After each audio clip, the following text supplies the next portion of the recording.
प्रश्नावरती वेगवेगळ्या पद्धतीने आक्षेप घेतले जात होते. आज ती त्या ठिकाणी सत्ता एक हाती त्या ठिकाणी धुळ्यात आलेली ज्यामध्ये नमस्कार. देशात नरेंद्र आणि राज्यात देवेंद्र हे चित्र प्रत्येक निवडणुकीस आपल्याला पाहायला मिळतं आहे. आज अत्यंत आनंदाचा क्षण आहे, कारण महाराष्ट्रात ज्या महानगरपालिकेच्या निवडणुका झाल्या त्या निवडणुकीत महाराष्ट्राचे लाडके मुख्यमंत्री आदरणीय देवाभाऊ व महाराष्ट्राचे प्रदेशाचे अध्यक्ष चव्हाण साहेब यांच्या नेतृत्वात महाराष्ट्रात भारतीय जनता पार्टीला घवघवी यश आलेलं आहे. त्यातल्या त्यात उत्तर महाराष्ट्रात आपले सर्वांचे लाडके नेते भारतीय जनता पार्टीचे संकटमोचक माननीय नामदार गिरीश महाजन यांच्या नेतृत्वात देखील खूप मोठा विजय हा भारतीय जनता पार्टी महायुतीला मिळताना आपल्याला दिसतोय.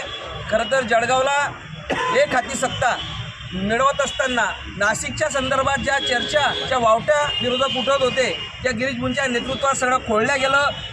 नाशिकला देखील एकतर्फी सत्ता ही एक हाती सत्ता ही भारतीय जनता पार्टीच्या ताब्यात माननीय नामदार गिरीश महाजन यांच्या नेतृत्वात आल्याने कार्यकर्त्यांमध्ये मोठा उत्साह जल्लोष आहे.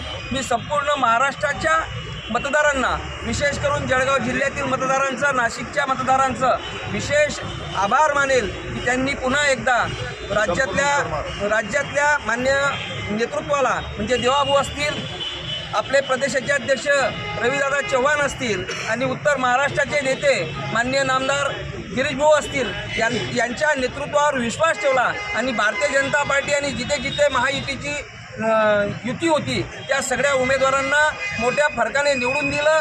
एक हाती सत्ता काही ठिकाणी महायुतीला, काही ठिकाणी भाजपाला एकतर्फी दिली. त्याबद्दल सगळ्या मतदारांचे देखील मी आभार मानतो. विशेष करून जळगाव, धुळे, आपले नाशिक आणि नगर, संभाजीनगरला देखील सगळीकडे आज आपल्याला भाजपाचा झेंडा हा भगवा फडकताना दिसतोय आणि पुन्हा एकदा सगळ्यांनी ते सिद्ध केलं आहे. आनंदाची विशेष गोष्ट अशी की ज्यांनी मुंबई ही आमची आहे असा समज करून घेतला होता त्याला देखील जनतेने नाकारलं आणि विकासाला साथ दिली, विकासाला महत्त्व दिलं, नेतृत्वावर पुन्हा एकदा शिक्कामोर्तब झाला आणि याचा आनंद उत्सव सगळीकडे साजरा होतोय. भारतीय जनता पार्टीचा